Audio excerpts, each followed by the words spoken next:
We're out in a food plot today.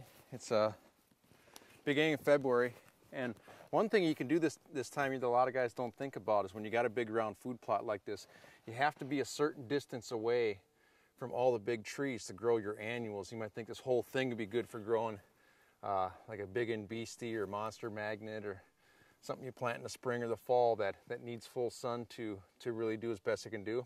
But we're going to walk over to the south side of the food plot here and show you how to check the angle of the sun midday, like it is about 1 o'clock right now, and make sure that you're trying to grow the right kind of plot where you're at.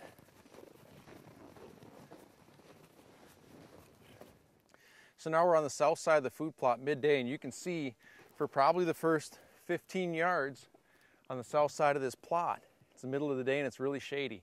You're not going to get an annual to grow real good here. If you're trying to plant corn or beans or turnips or rape or anything like that, any kind of annual, they're just not going to get enough sun here. This is going to be a better spot to have some kind of shade tolerant mix in it. Maybe do this whole south edge with clover or chicory or something that doesn't need that full sunlight, that can do it with 4 or 6 hours a day. And then when you look out this way, when we get 15, 20 yards away from the edge of the food plot, where the sun is really out there all day long, that is where you're going to get the best growth on your annuals.